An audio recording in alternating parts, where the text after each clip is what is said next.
ఓం నమో వెంకటేశాయ. శ్రీమహాగణాధిపతయే నమః. శ్రీరామకృష్ణగురవే నమః. వ్యవసాయో వ్యవస్థానః సంస్థానస్థానదో ధ్రువః పరర్థిః పరమస్పష్టస్తుష్టః పుష్టః శుభేక్షణః. శ్రీ విష్ణు సహస్రం 42వ శ్లోకంతో నామస్మరణ చేసుకుని భీష్మ ఉపదేశం వినబోతున్నాం. అనంత కాలస్వరూపుడై పరబ్రహ్మమైన శ్రీమన్నారాయణుని నుండి ఉద్భవించిన చతుర్ముఖ బ్రహ్మ తాను మేల్కొన్న 1000 మహాయుగాల కాలంలో సృష్టి ఎలా చేశాడో వ్యాసుల వారు శుకునికి తెలియజేశారు అని భీష్ముడు వ్యాస శుక సంవాదాన్ని కొనసాగించాడు.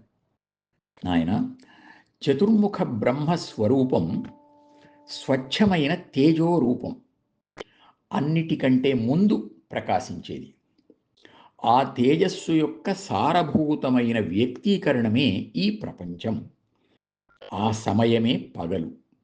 ఆ పగటి సమయంలోనే సమస్తమైన చరాచర సృష్టి సాగుతుంది. క్రమంగా మహత్తు, మనస్సు, ఆకాశం మొదలైన పంచమహాశక్తులు, ఈ 7 మహావిభూతులు ఒకదాని నుండి మరొకటి ఆవిర్భవిస్తాయి. ఆకాశం మొదలైనవి శబ్దస్పర్శ రూపరసగంధాలు అనే గుణాలతో గుర్తింపును పొందుతాయి. ఈ 7 తత్వాలను పురుషులు అంటారు. వీరు కలిస్తేనే సృష్టి ఏర్పడుతుంది. కలవకపోతే సృష్టి సంఘటించే అవకాశమే లేదు. ఈ అన్నింటిలో వ్యాపించి చతుర్ముఖ బ్రహ్మతత్వం ప్రాజాపత్యం అనే పేరుతో ప్రకాశిస్తూ ఉంటుంది.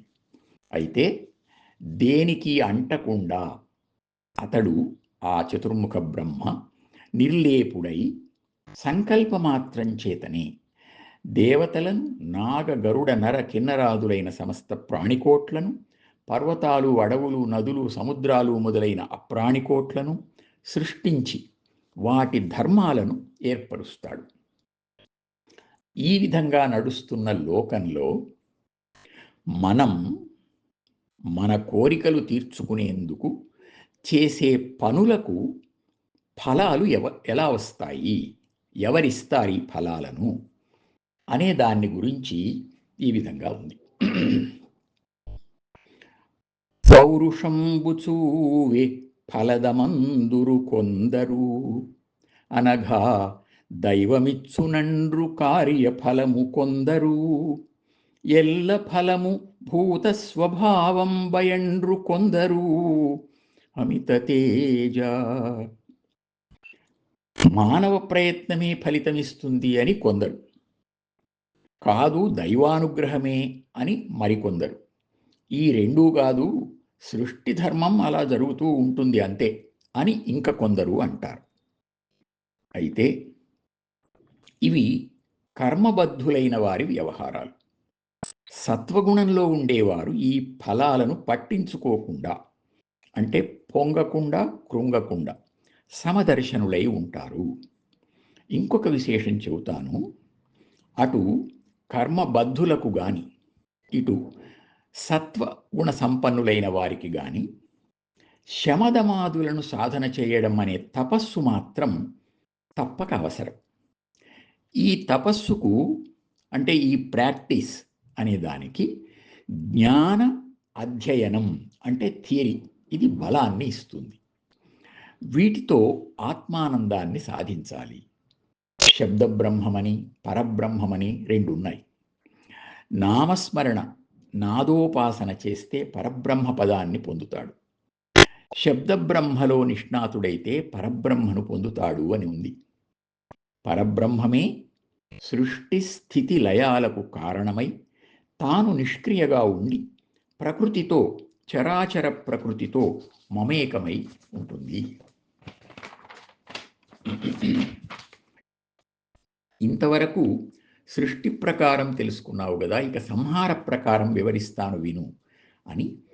ప్రళయకాలంలో భూమి మీద ఉండే స్థావర జంగమాదులైన ప్రాణులు, జడములు అన్నీ కూడా ఘటం పగిలితే మట్టితో కలిసినట్లు భూమిలో కలిసిపోతాయి. భూమిని జలం మృంగేస్తుంది, జలాన్ని అగ్ని, అగ్నిని వాయువు, దాన్ని ఆకాశం, దాన్ని మనస్సు మింగేస్తాయి. భౌతికమైన గుణాలు వస్తువులు లేనందువల్ల మనస్సును మహత్తు తనలోకి తీసుకుంటుంది. క్రమంగా మహత్తు సంకల్పంలోకి, అది కాలంలోకి లయిస్తుంది. కాలతత్వం ఇక తనకేవీ లేనందువల్ల నిరాశ్రయమై అది వదిలివేస్తే శుద్ధ చైతన్యమే మిగులుతుంది గనుక తాను తానుగా వెలుగుతూ ఉంటుంది ఆ చతుర్ముఖ బ్రహ్మతత్వం. అదే ఆ చతుర్ముఖ బ్రహ్మ యొక్క స్వభావ స్థితి. అది సంకల్పరహితమైంది గనుక రాత్రి, అది ఆయన నిద్రించే సమయం, అదే మహాప్రళయం. ఈ విధంగా చతుర్ముఖ బ్రహ్మ సృష్టి ప్రళయాలను తన ధర్మంగా నిర్వర్తిస్తూ తన 100 సంవత్సరాల దివ్యకాల పరిమితిని పూర్తి చేస్తాడు. బ్రహ్మ ఆయుర్దాయం మానవ సంవత్సరాల లెక్క ప్రకారం కోటానుకోట్ల సంవత్సరాలు అవుతుంది. ఇందులో మానవులుగా మనం మన 100 సంవత్సరాల జీవితాలను సార్థకం చేసుకోవలసి ఉంది అని తండ్రి అయిన వ్యాస భగవానుడు కుమారుడైన శుకయోగికి ఉపదేశించాడు అని భీష్ముడు వివరిస్తూ ఉండగా ధర్మరాజాదులు ఆసక్తితో వింటున్నారు. ఓం నమో వెంకటేశాయ.